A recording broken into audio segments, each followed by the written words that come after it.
Chilling tales for dark nights.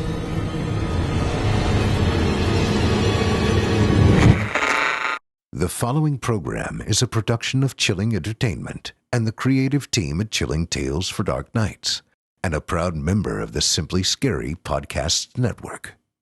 Visit simplyscarypodcast.com to learn more about this and our other weekly storytelling programs, and become a patron today to show your support and get instant access to our extensive archive of downloadable ad-free tales of terror. Thank you for listening, and enjoy the show.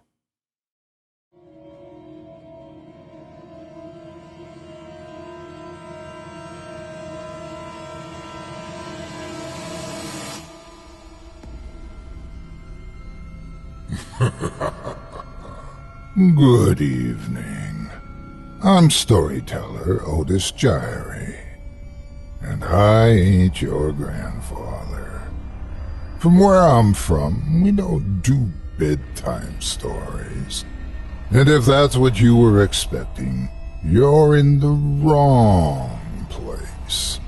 If it's terrifying tales you're after, well then, I've got just the thing. Get comfortable, settle in, turn off the lights, if you dare. Your night is about to get a whole lot darker. Who needs sleep anyway?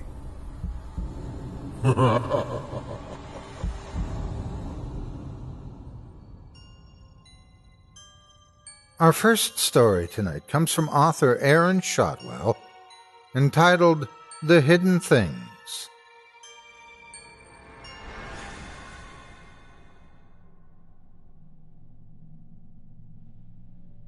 The blacklight in my hand told me things that I should never have known, word by word over a month's grim fascination. It had been 3 days and not a word from the man in room 304. Not a single cent for his stay either. I made my way to his room that morning, intending to collect. When he hadn't answered my knocks and demands to open the door, I let myself in with a spare key. The lights were off, and it was strange. The room was darker than it should have been on such a cloudless day. As I stepped through the door, I was met with a gasp of stale air, the stink of wet, rotted meat. Then I saw the twisted thing in the corner, the thing that used to be the occupant of 304 before he died a clearly unclean, unnatural death. I won't describe how it looked. I can't even stomach the mental picture for long. But I will say that the human body shouldn't be able to bend like that. The police taped off the doorway, and I wasn't allowed in, of course. But as they escorted me away, I saw one last thing through the lit door frame. The walls.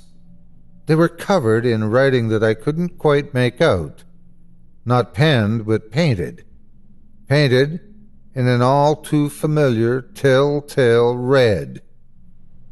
It was a few days before I could force myself to return to the room, but it needed a turn down, and I couldn't ignore it any more. I told myself to just file it away in the old mental archives, out of sight, out of mind. Just do your job, business as always, and keep out of other people's affairs. That's how you keep your sanity in this business. I'd been running that hotel for quite a few years, and that wasn't the first crazy thing I'd seen, though, admittedly, it was the most unsettling. I tried to keep my head down, just focus on cleaning and getting out as quickly as I could, but my curiosity got the best of me on my way out. As I turned out the lights, and the pale mid-afternoon sunlight pouring through the door left ajar, I saw a slight residue where the writing used to be. Just a few words, and I could barely make them out. The hidden things. I didn't fight it anymore. I had to know. I returned to that room with the blacklight in hand, scanning the walls for answers, and the text returned in a ghostly blue.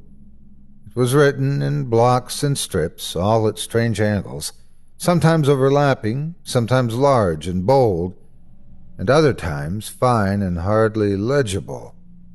There were strange drawings, strange symbols, and sometimes just streaking handprints.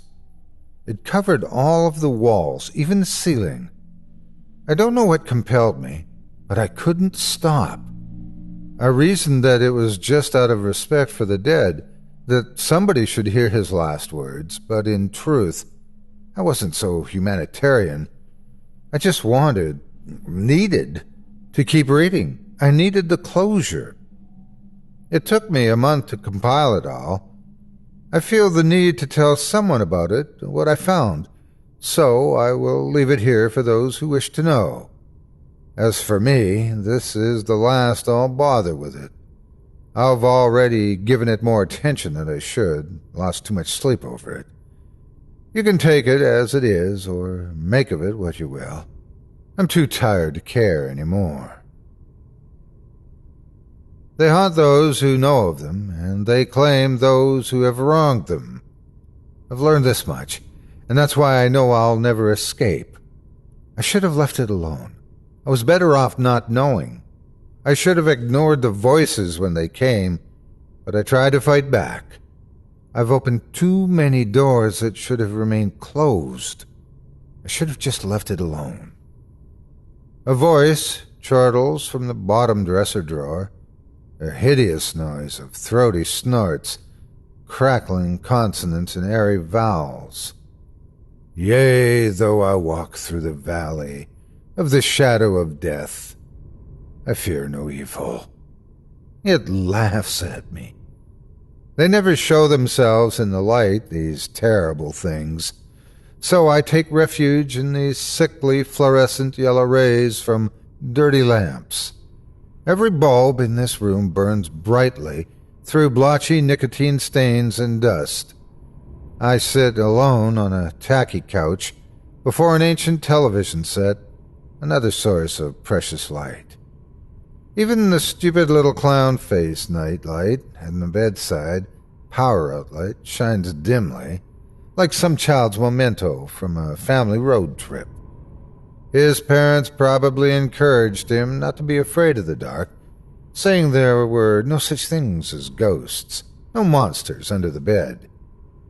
There is no boogeyman, I tell myself, just as that boy likely told himself many times before many sleepless nights. Few adults would understand. I do. Boogie boogie. How long do you think you can hide? Hide can you think you do how long? Asks a demented, screeching thing from beneath the storage trunk in the corner of the room. It skitters back and forth with a horrible scratching sound. Not a spider, too soft and fat. Not a rat, too many legs. I can see its innumerable eyes glinting in the dark, black beads without compassion. I try not to answer the terrible things. If I do not answer them, I often hope, maybe they'll go away. Maybe they'll leave me alone. But they never do. I can hear them rattling in the space below the sink, crawling behind the stove, scratching at the closet door. I can hear them chattering in the cupboard, slithering beneath the rug. I pull my feet up on the couch and hug my knees, a childish coping mechanism. I know it won't help. This light is not for you, not for you, taunts a childlike voice from behind the couch cushion, giggling cheerfully. I can hear that I feel a tiny hand touch my shoulder, the cold caress of a long-dead stillborn. I brush it away in a panic and curl up on my side, wide-eyed and frozen. I shelter myself in a fetal position, and I listen to the air from the room's darkest cracks and crevices. Silence. Deafening silence. Unbearable silence. They can't fool me. I know they're still here. I can hear my own quickened breath. Hyperventilation takes me, and the room begins to spin in a whirl of smudged colors and shapes. I close my eyes tightly, and I hear them skittering from every corner of the room. I feel them crawling over me, passing strokes and taps from talons, pinchers, fingers, toes, and other limbs and digits that I can't identify. I open my eyes with a gasp like servicing for air, and they're gone. I stare into the emptiness of the well-lit room, and they laugh at me maniacally from their hidden places. The teeth. My teeth. They chatter with fear, and my eyes well with tears. "Leave me alone," I plead quietly, though I feel like I'm talking to myself.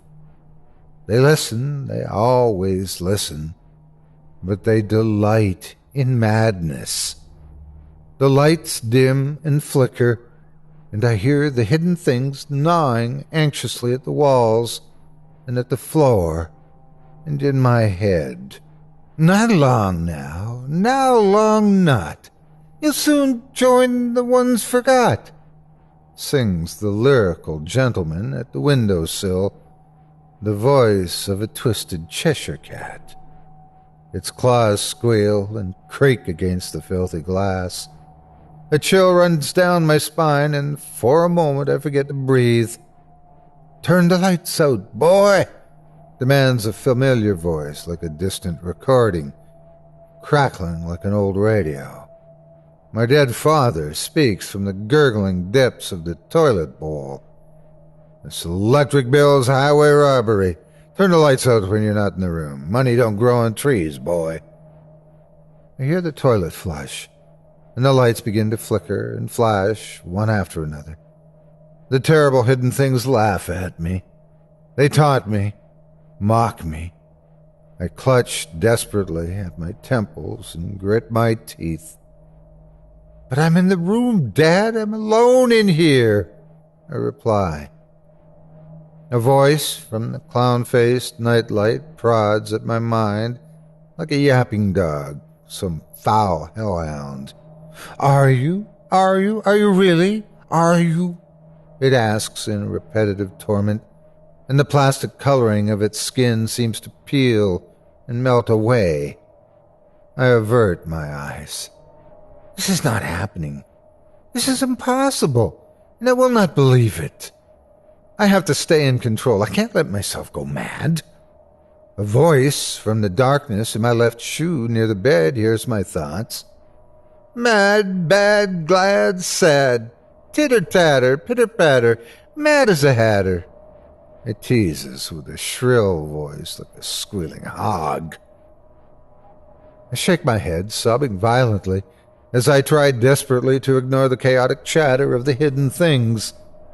I lose myself in memory, the hindsight of pitying people like me, the haunted ones, thinking them crazy. They were alone in their suffering, always alone. The world could never understand. Are these things real? Are they only in my head, some disturbance of the mind? Honestly, I'm not sure that it really matters anymore. The lights flicker, dim, and die at last.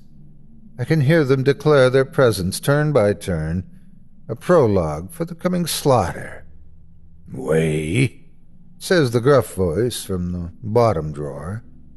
"Arr," says the demented creature from beneath the storage trunk. "Legion," says the child from behind the couch cushion. "4," says the gentleman at the windowsill. "We," says the voice of the melting clown. "Arr," says the monster in my shoe. "Many," says my father from the toilet bowl.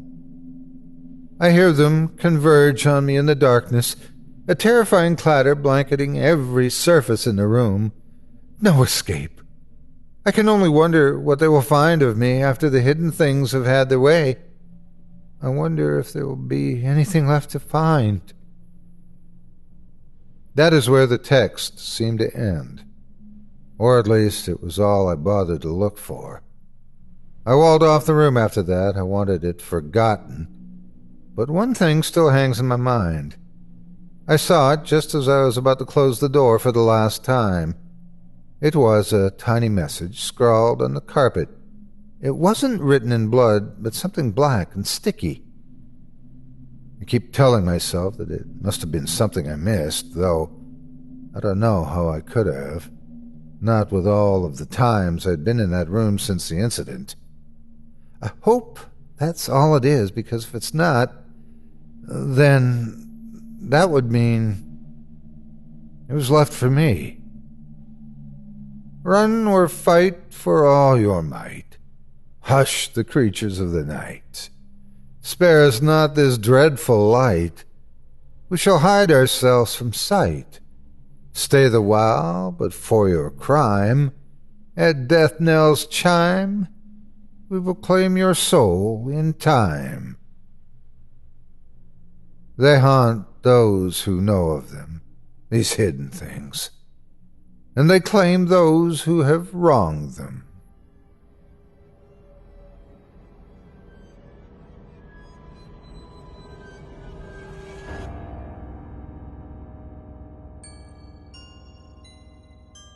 Our final story tonight comes from an anonymous author. The story is entitled Midnight Train.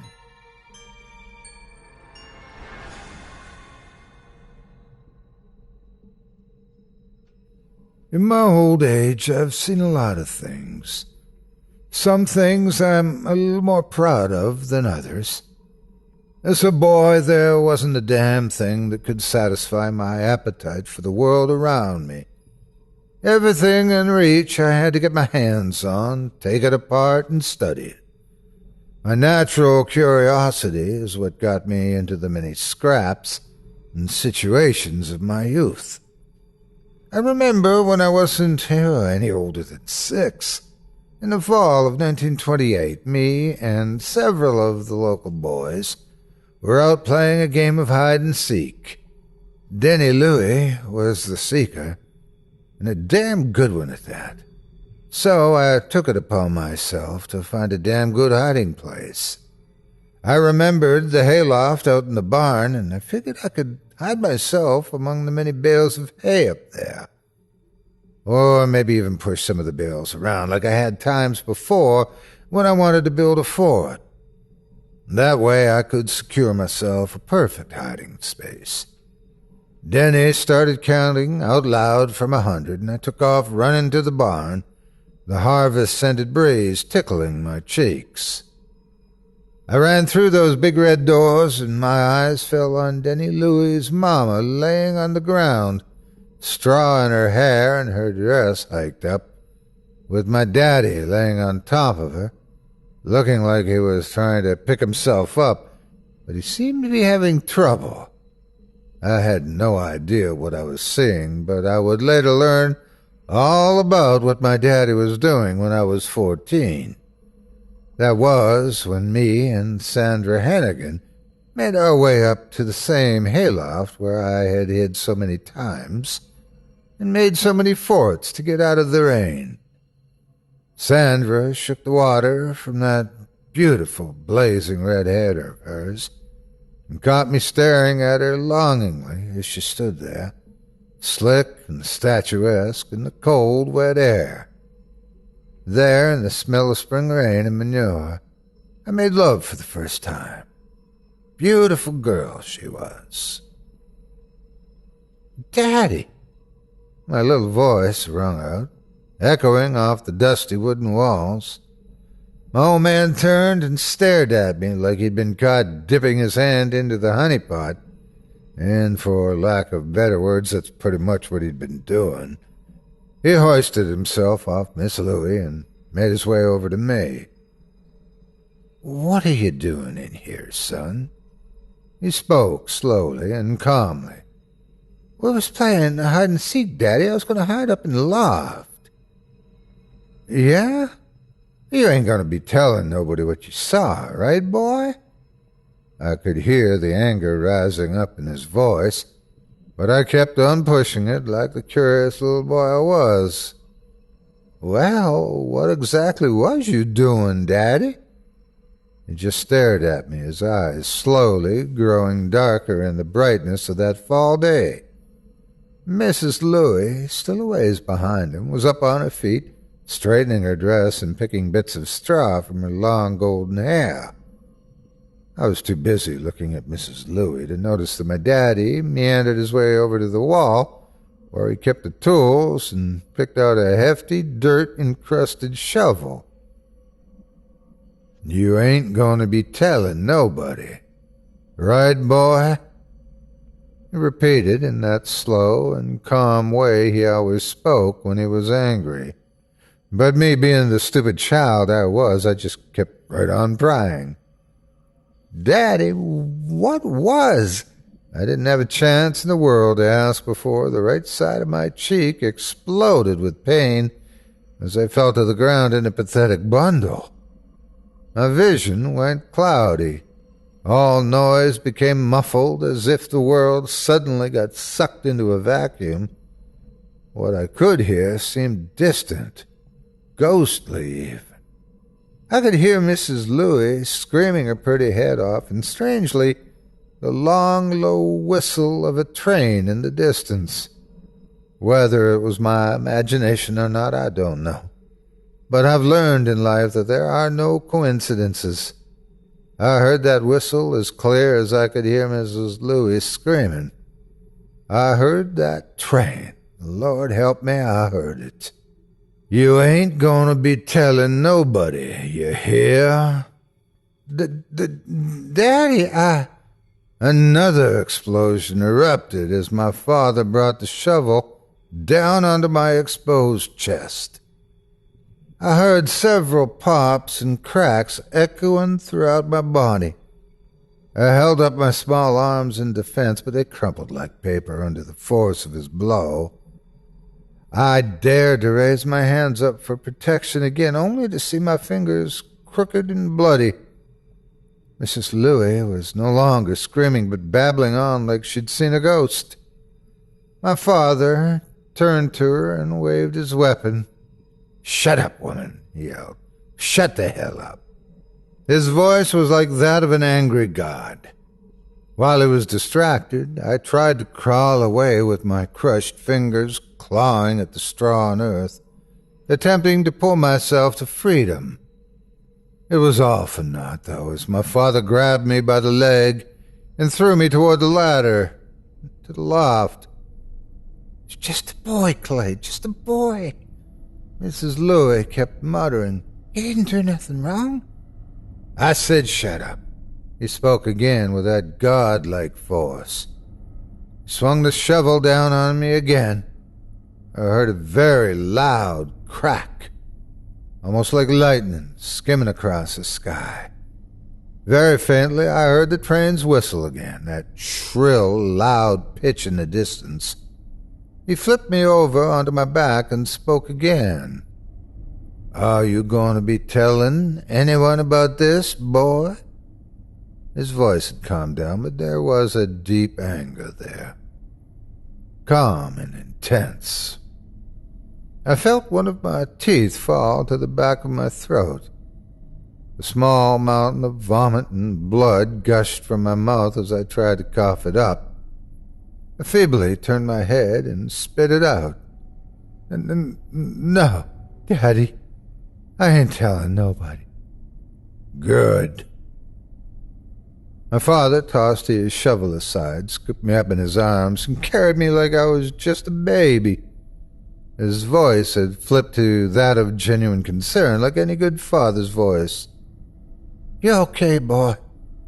You took a mighty big fall off the ladder. Right, Janice?" He turned to Mrs. Louis, still holding me in his arms. Her face burning from tears, she only nodded rapidly. Yes. Are you okay, Daniel? Are you okay, sweetie?" She rushed over and ran her shaking hands across my tiny battered face. My father pushed me into her arms. "Take him up to the house and into bed and tell Martha what happened, okay? I'll go to the town and fetch a doctor. Quickly now." Mrs. Louis pulled me even closer and ran to the house to get my mother to put me down and be comfortable until the doctor came. Before I blacked out, I remember Mrs. Louis running across the field to my house and the smell of the harvest that filled my nostrils. Mrs. Louis was quietly muttering how sorry she was, and in the distance my eyes caught the slowly moving shape of a black train. I remember the smoke rising from the stack, the slow chug, chug, chug of the wheels, and the horrible shriek of the whistle, calling me to darkness. The doctor came and went, but I had no idea. I was unconscious the entire time. A broken hip, 3 broken ribs, 1 dislocated, a cracked skull, 2 missing teeth, 4 broken fingers, 1 broken wrist, and miles of bruises. Other bits of damage appeared over time. I lost hearing and most of the sight out of the right side of my face. On a good day, and I can say I had plenty of them, I had a slight limp, but on a bad day I was practically a cripple. My left hand froze up sometimes, and I couldn't move my fingers with a damn, but I got along fine with my condition. My father was never found out, and the fact that Mrs. Louis never came back around the house only meant she would never speak about it. We all just sort of went on with life. I lived as best I could for 10 years before I heard the whistle again. Now, it wasn't uncommon to see or even hear a train near the farm. Hell, there was a track not more than a mile from my front door, but this train was different. The whistle didn't sound right. It was like a dying rabbit, nails against a chalkboard, and steam spewing out of a kettle, all rolled into one. That sound pierces through you and sends shivers down into your very bones. Not a pleasant feeling, in other words. I was 16 and living like my fathers before me, working my hands to leather in the earth.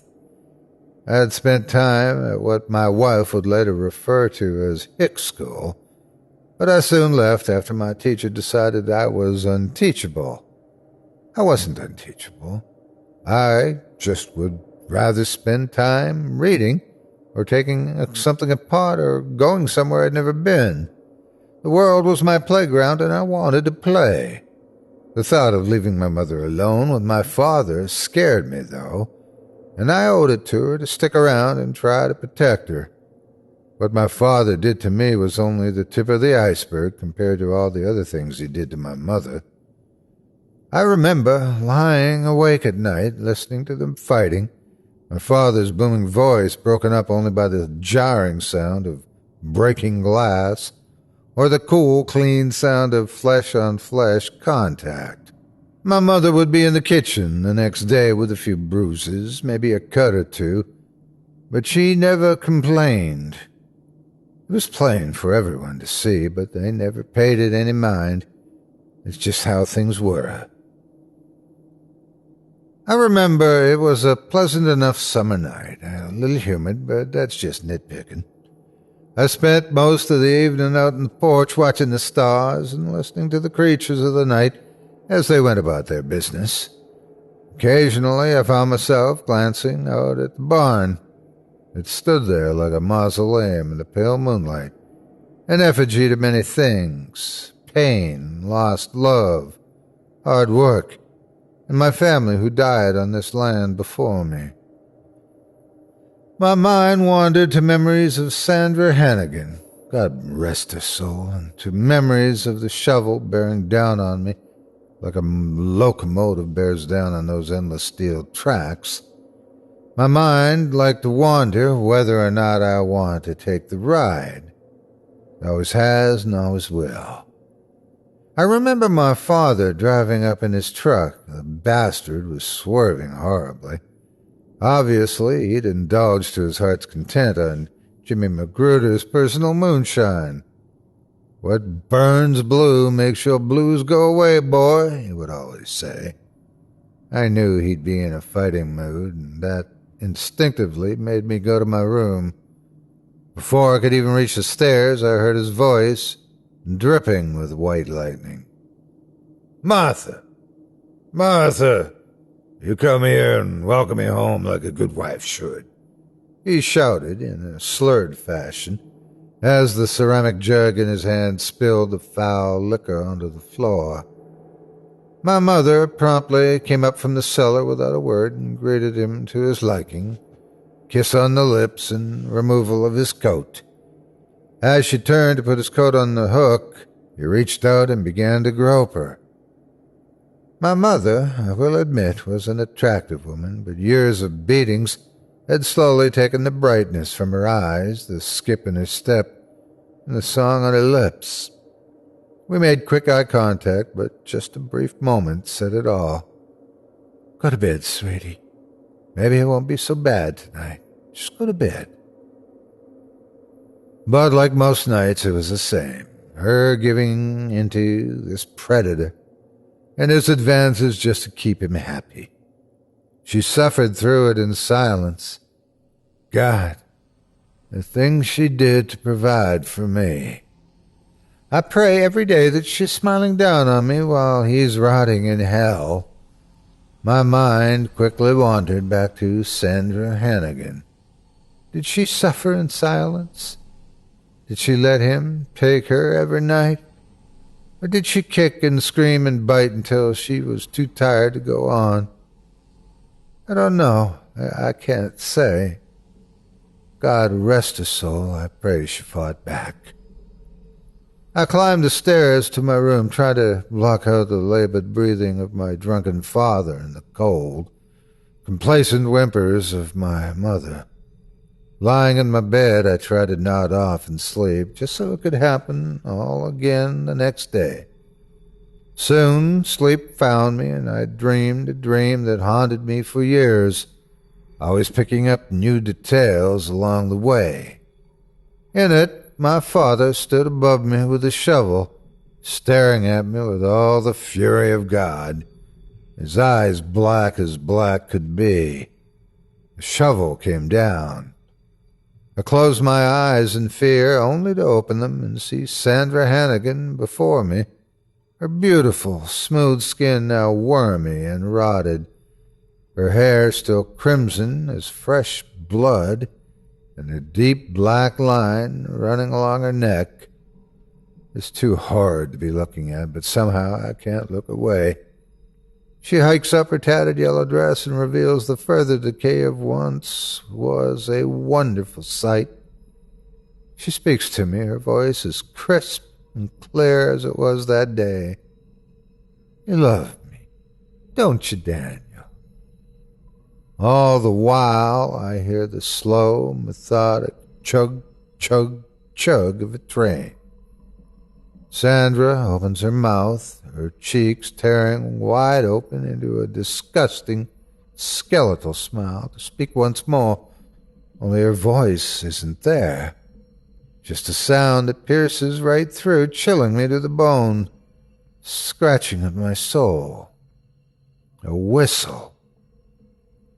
I woke up, sweating bullets and soaking my shirt and underwear, but it wasn't the dream that woke me, as horrible as it was. No, it was the rumbling in my stomach for release. I didn't need to be told twice before I swiftly jumped out of bed, slipped on a pair of trousers, and descended the stairs quite quickly, nearly tripping on the last step in the dark. I could see my father asleep in his armchair in the family room, his jug tipped over, empty and bone-dry. The moonlight shone through the window, and I could see a line of drool falling from the corner of his open mouth. His head tilted back in a way he always slept when he was in his chair. I quickly shoved on my shoes, rushed out through the front door and off to the outhouse behind the house. The grass swished underneath my feet, and the wind cooled the sweat on my body. I flung the door open and squat down on the splintery seat without a second thought. Let myself relax and let the body do what it is trained to do in that type of situation. I nearly nodded off in the smelly little shack, but something jolted me off my seat. A whistle, low at first, but it grew into a cacophony, like hundreds of screaming voices. I quickly cleaned myself up and hurried outside. There it was, in the moonlight, no less than a mile from where I stood, just sitting there in the tracks, which wouldn't have been too uncommon, except there was no switching station out there. Just open land and those endless steel tracks. Like I said, I was a curious boy, and obviously something that had been haunting me for 10 years was well worth a look. I broke into a run, and the excitement and fear gripping at my heart. I wanted to turn back to the house and tell myself I was just dreaming, but my feet kept moving. Thank God for the moon that night. You could see for miles. As I got nearer to the damn thing, the darker it got. The smoke from the stack crept into the sky and blotted out the light. The bright diamond-like stars in their satin-cloth sky began to disappear, too. I stopped, briefly, panting and sweating, and looked up, only to find myself right there beside it. It was unlike any train I'd ever seen. It was black all over, so black it hurt my eyes to look at it directly for too long. The world was also noticeably darker next to the massive machine, as if it was devouring any light that got near it. Most trains that came through were freight trains carrying coal and such to parts unknown. This was a passenger train. The interiors of the cabs were brightly lit, revealing their deep red color scheme. And the people, oh God, the people in the windows. Each one of them just sat there, emotionless and unmoving, like statues of some lost civilization. I tried working my way to the front of the thing, and each car was the same, filled sparsely with unfamiliar frozen faces. One or two passengers did turn to look out their window at me, only to return to their original position. Their eyes were gray and sad. I kept on walking my way towards the engine until something caught my eye. In one of the windows, I spotted my father.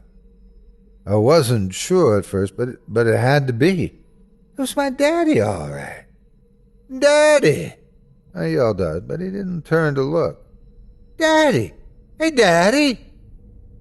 I saw that the entrance to the car was wide open. The light spilled out onto the land. I had to get into that car. Why is he on there? I thought to myself. What is he doing? I hoisted myself onto the metal steps into the car, only to be knocked on my back by a black mass that smelled of oil and smoke. I looked up to see a man standing there in soot-stained overalls. He had greasy white hair jutting out from under his conductor's cap. He stared at me intently before a smile cracked his lips. "You ain't getting on, boy." His voice was flighty and uneven, high-pitched yet low and grumbly at the same time. "Ain't got no ticket." His laugh was unnerving, like the sound of crunching bugs under your foot. "Why you wanting to get on anyways, boy?" Continued beaming at me, a strange skeletal smile, wide and menacing. I found myself reverting back to that little scared boy in the barn 10 years prior. My daddy's on there. I got to talk to him." He just bellowed that laugh of his. "Boy, lots of people's daddies on this train. No ticket, no ride." He clapped his gloved hands together, black dust puffed out. But please, No ticket, boy, no ride." His voice was becoming angry. That's when I truly saw him. His skin was pale and free of any sort of blemishes, and his eyes, they were on fire, glowing orange like the coals that moved his train. Those fiery eyes burned right through me. "Get out of here, boy. Don't come back till you get yourself a ticket." His teeth, they were jagged and pointed like a dog's. I ain't afraid to say I was scared. In fact, I wet myself right then and there. He just laughed that crunchy laugh of his. Diamond, pearl, opal, jade. He chortled and then turned and slammed the doors shut behind him. Soon enough, the pistons started their slow chug, chug, chug, while smoke billowed out of the stack. It smelled like rotten eggs and bloated summer roadkill. I stood there in my own filth, watching the black train slowly pull away. The conductor stuck his head out of the engine booth and yelled back to me over the screech of the locomotive. "Maybe next time, eh, Danny boy?" Ha ha ha ha! His eyes burned as brightly as ever. He laid on the whistle. Close up, I could truly hear the sound. It was screaming. Melting steel and burning souls screaming into the night. I could only watch as the train pulled away. The shrieking black behemoth rode those endless steel tracks into the distance and faded away. I walked home, shaken and scared, questioning whether or not I'm truly dreaming or if all of it was some kind of nightmare. The moon was back out and shining in all its glory. The stars sparkled in the dark folds of the night sky. Finally, reaching home, I numbly pushed the front door open. It groaned in protest, but I paid it no mind. I trudged into the family room, figuring my father would be gone, but there he was, still sitting there. Quickly crossed over to him. My hand shook as I touched his face. It was cold. I saw that it wasn't drool that dribbled out from his lips. It was vomit. My father was dead. I had seen the devil that night. He'd taken my father with him on a slow, screaming ride to hell. My daddy's funeral was like any other, ashes to ashes, dust to dust. The man was buried on holy ground, and nobody but me and my mother ever knew that it was no man, but a monster. I remember how she looked when they lowered him into the cold, hard earth. She had this little smile on her face. No tears, no anguish. Just a little smile. She was free. A few years later, she sold the farm. "I want to go to the city and leave all this behind," she told me. I didn't blame her. I was glad to leave, but I admit I did miss the place once we were gone, and I know she did too. It was a quiet life, a fine life, but she couldn't stand to be in a house where memories ran rampant and hid in every corner, where every shadow whispered to her, reminding her of my father. It was 1942. The world was at war, and I couldn't do nothing but work, building bits and pieces for guns and tanks. Being partially crippled, I was 4F. I heard about how all my childhood friends went over to fight for liberty and came back in boxes. I suppose I was lucky on that part. My mother took up a job in the same munitions plant as me. Propaganda at its best, I suppose. It put a smile on her face, and that's all I needed to know. It was a good thing. We'd been living with her mother in Boston, and life was fine indeed. I liked my grandmother well enough, but she always looked at me like I was a leper. She saw too much of my father in me, I suppose. She hated him for what he'd done to my mother. The beatings were a secret, but she hated my father for taking my mother away. In her mind's eye, a soldier returned from war and knocked up a pretty young woman with the whole world in front of her and stole her back to his home, where the fruit of several steamy nights ended up dying in its sleep. My sister didn't get much of a chance at the world, but I sure did. It wasn't until I started bringing Claire around that my grandmother started to warm up to me a little more. Maybe Granny was finally seeing that I wasn't my father, or maybe she was just going senile, I don't know. I can't say that I didn't love Claire. She was a wonderful woman, but I do know that I saw a hell of a lot of Sandra in her. That blazing crimson hair of hers and those deep green eyes. Maybe it was me mourning for a long-lost love, or guilt for never stealing Sandra away from her life. 6 feet of rope. Funny how something so seemingly average can remove someone from your life. I loved Sandra. I did. And so did her daddy. A little too much. She was probably praying that I'd come to her window at night and steal her away, like out of a scene from Romeo and Juliet. She had something inside of her, something horrible, something God forgot about. She wanted it to be something beautiful, and it could never be as such.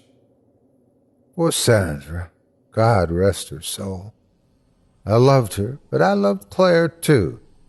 Maybe not in the truly bottomless, romantic sort of way, but I loved her all the same. Claire and I were married at a lovely ceremony in 1945. By then the war was over. Our boys were coming home, and the world began to get even more scared of itself. The Reds are everywhere, they started saying. I don't know. Men were men, but it's their toys that always end up hurting them. I found work as a mechanic, and Claire was teaching.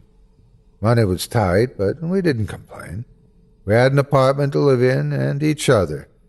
We didn't need to worry about much else until I got home from the shop and she was waiting for me. "Hey, sweetheart." I cooed in her ear as I kissed her on the back of her neck like I always did when I got home. "I'm late," she said, doing her best to hide a twinkle in her eye. "What?" I said. "I'm late." She drew out the words slowly. I don't know what you mean." She took my hand and placed it on her belly. It hit me like a ton of bricks. "You mean?" "Yes." She was trying to hold back her tears and smile, but they broke through anyway. "You mean I'm gonna be—" I stammered. "Uh-huh."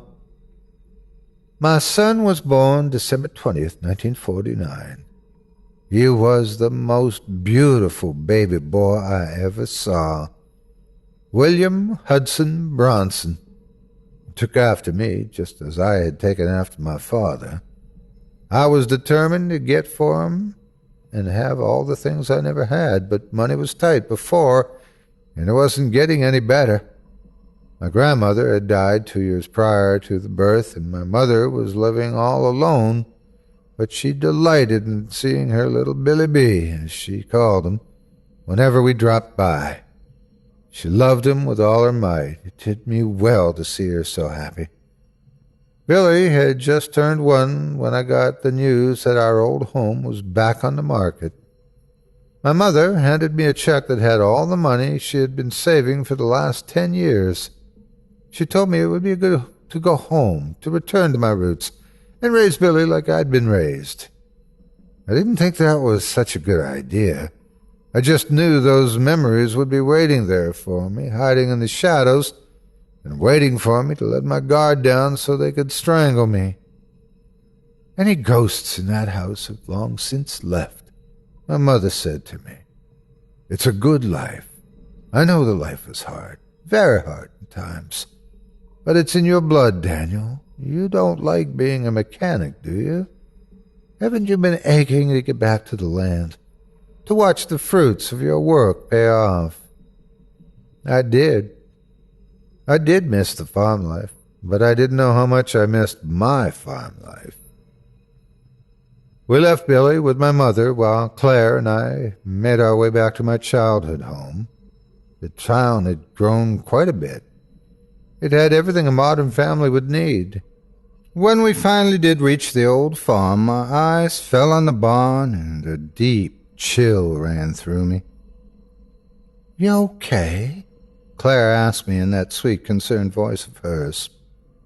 "A goose walked over my grave, I suppose." The man who owned it most recently was a rich yuppie who thought about trying his hand at farm life but couldn't live without the amenities of the modern man. Still, he'd managed to get the old place fully wired and the plumbing up to date. Not to mention, he'd left behind plenty of farming equipment, brand new decor, and a completely new paint job. It wasn't my home anymore. It hadn't been for a long time. After our tour, Claire got into the car and instantly spilled out her opinion. "We need to buy this house." "You really think so?" "I do. I can work at the school in town. You can make a living here, growing corn, raising cows, and doing whatever it is farmers do." "You really want to live here?" I questioned. I did want to come back, but there was too much in my head screaming at me not to come back. "Yes." She stared at me intently.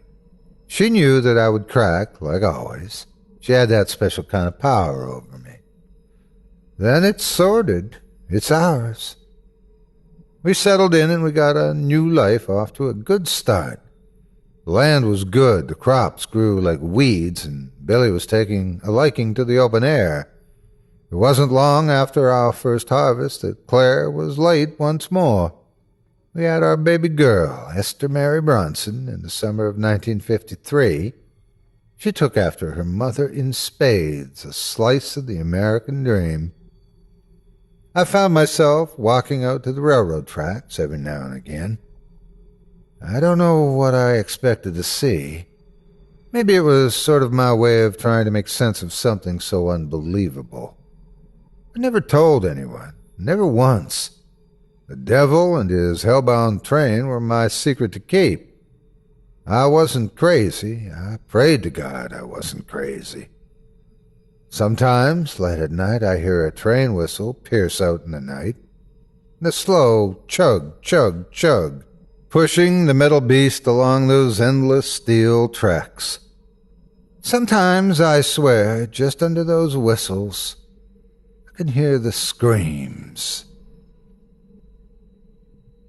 We led a fine life, indeed. Billy grew into a man before my very eyes, and Esther blossomed into a beautiful young woman more and more every day. It was 1968, and another war was going on halfway around the world, but it didn't bother me none. That is, not till Billy came to me and said he was going to join the army. He wanted to fight for his country, he said. Claire had a fit, as expected. But my boy had his mind set, and he'd be damned if anybody was going to change it. We got his letters every week, and every week we'd write back. I was sleeping when the dream came again for the first time in years. In it, my father was standing over me again, holding the shovel just like before. His eyes burned orange like coal. The shovel started coming down on me. Then the scene melted away, and I was with Sandra, my lovely, rotting Sandra, in the hayloft, exposing herself to me in that same morbid manner. "You love me, don't you, Daniel?" she cooed. "You know I do," I replied. Her rotting lips formed a smile, her gaping maw opened to reveal an unimaginable darkness. And from the darkness came a low whistle, slowly building into deafening screams. I woke up sweating bullets, my nightclothes soaked through. I didn't have to use the bathroom. It was the whistle, cutting out into the night, calling me like a sailor to the rocks. I silently slipped from my bed and down the stairs. Each step creaked slightly under my weight. I slipped on my shoes, flung the front door open, and started running. The wind chilled me slightly in the autumn night air. My mind raced with the memories that reached out not from the corners or shadows of my home, but from my past. Reaching out, they seemed determined to hold me down and suffocate me. It was the same as it was all those years ago.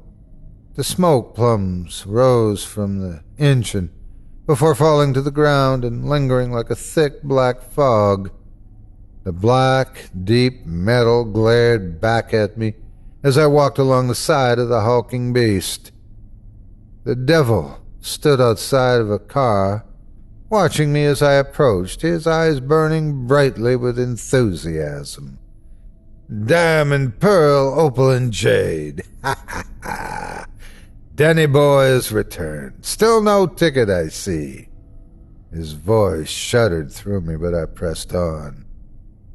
Why are you here? I demanded to know.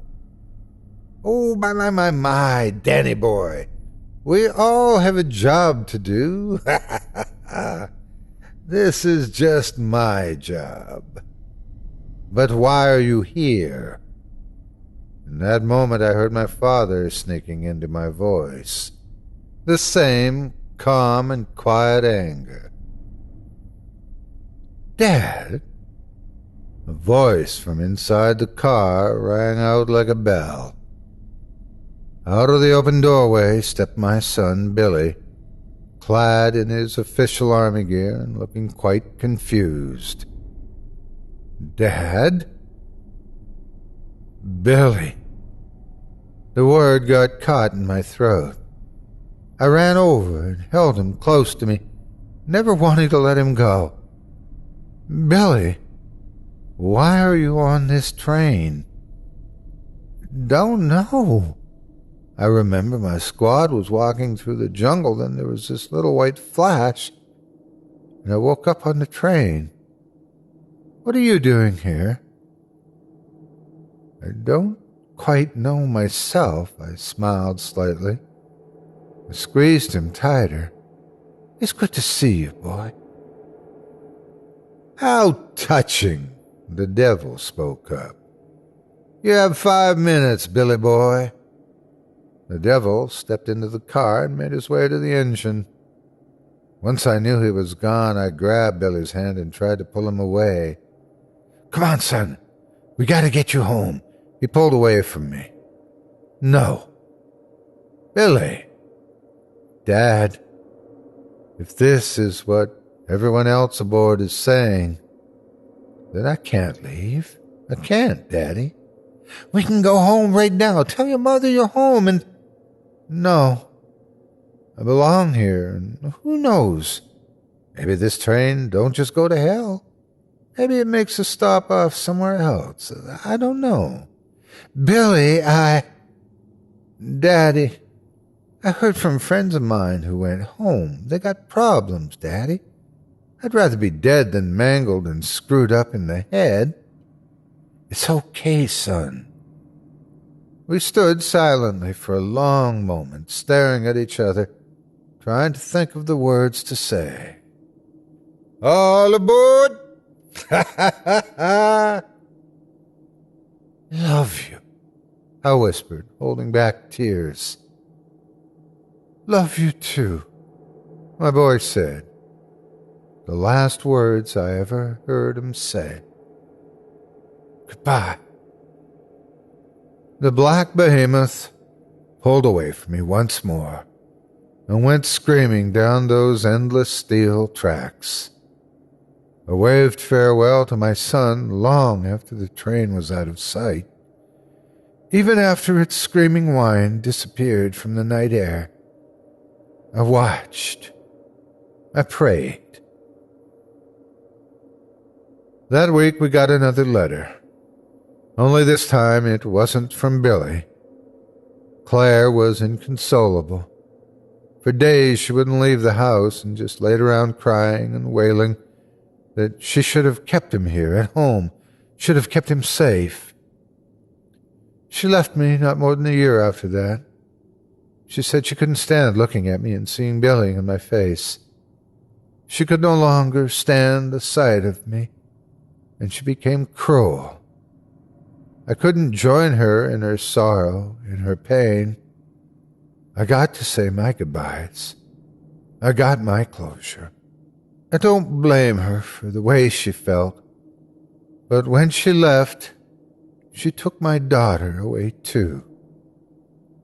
I haven't seen either in years, many years. I did the best I could. I tried to live life as best I could with what I had. I was a good father. I was a good son. I was a good husband. None of that means a hill of beans in the long run, though. We all end up in the cold, hard earth feeding the maggots and creepy crawlies that haunt our nightmares. And I can hear it now. The screaming in the darkness, calling out to me. I've seen a lot of things in my life.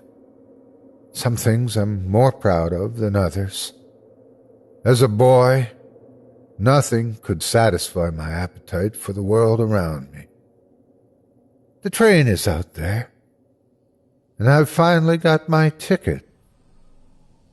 I suppose the only thing left to do now is take a ride.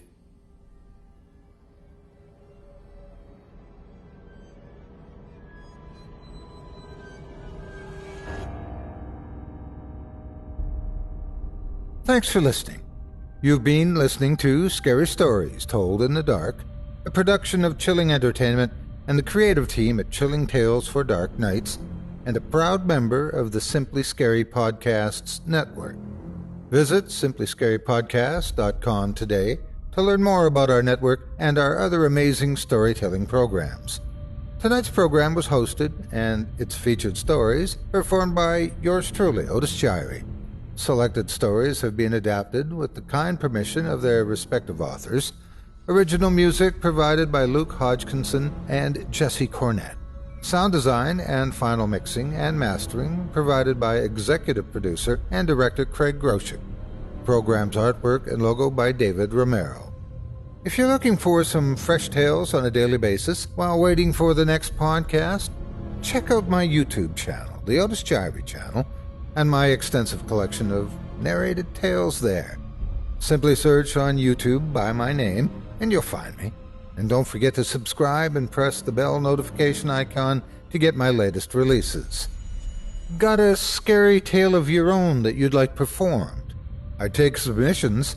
Email it to me today at otis@simplyscarypodcast.com to have your terrifying tome considered for production in a future episode of this show. That's OTIS@simplyscarypodcast.com. If you've enjoyed what you heard on tonight's program and are joining us on your favorite podcast app, subscribe to us to be sure you never miss an episode, and leave a 5-star review and a comment. Your feedback means a lot to me.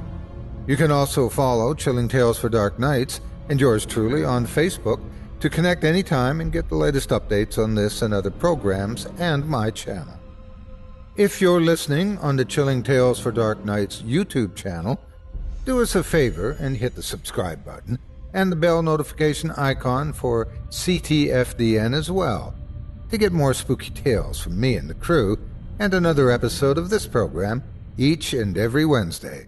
And don't forget to hit that thumbs up button to tell us how we're doing and leave a kind word or a request.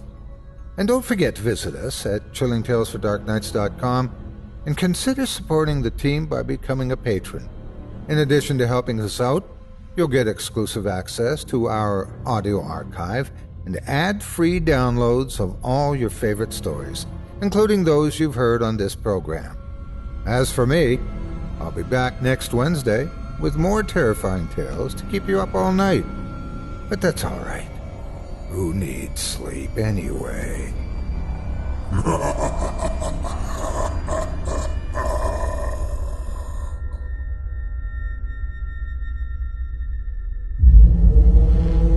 Chilling Tales for Dark Nights.